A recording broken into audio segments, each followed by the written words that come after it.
भगवान शिव और मार्कंडेय की कथा अत्यंत प्रेरणादायक और भक्ति भाव से भरी हुई है।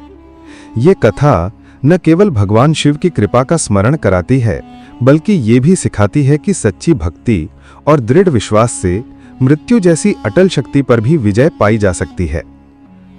बहुत समय पहले भृगु ऋषि के वंश में मृकंड ऋषि नाम के एक महापुरुष थे।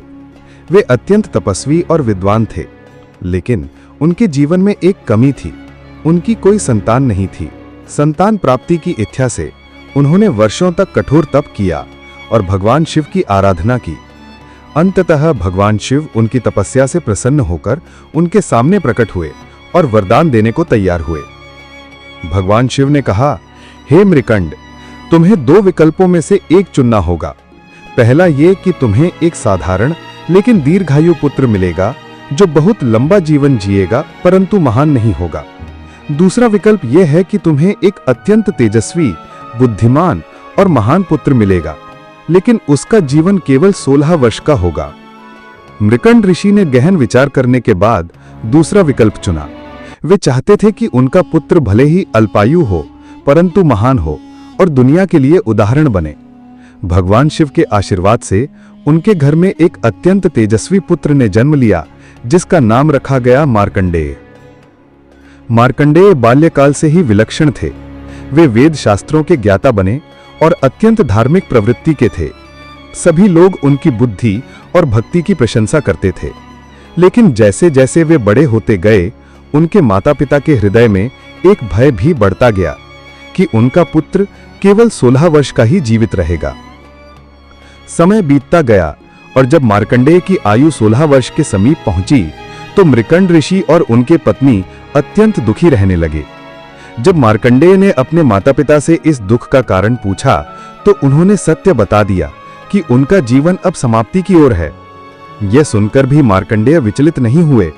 उन्होंने दृढ़ निश्चय किया कि वे मृत्यु से नहीं डरेंगे, बल्कि भगवान शिव की शरण में जाकर अमरत्व प्राप्त करेंगे। मार्कंडेय ने भगवान शिव की आराधना शुरू की और महामृत्युंजय मंत्र का जप करते हुए शिवलिंग के सामने ध्यान मग्न हो गए। समय आया जब मृत्यु के देवता यमराज स्वयं उन्हें लेने पहुंचे।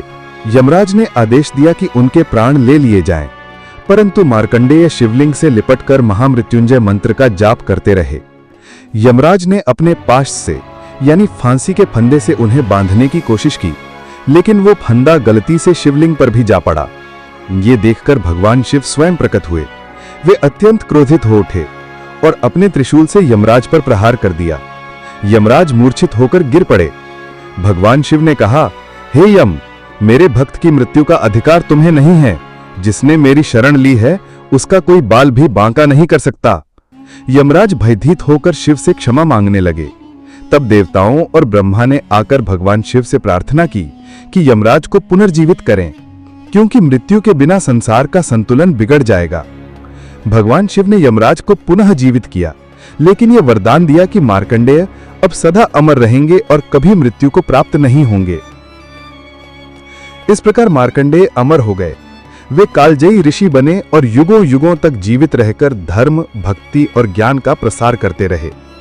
ये कथा हमें सिखाती है कि भक्ति और श्रद्धा से असंभव को भी संभव बनाया जा सकता है। भगवान शिव अपने सच्चे भक्तों की रक्षा मृत्यु से भी करते हैं। यही कारण है कि मार्कंडेय की स्मृति में महामृत्युंजय मंत्र का महत्व विशेष है। इसे जपने से मनुष्य को अकाल मृत्यु से रक्षा और दीर्घायु का आशीर्वाद मिलता है। और ऐसे ही जानकारी के लिए वीडियो को लाइक और चैनल को सब्सक्राइब जरूर करें। धन्यवाद।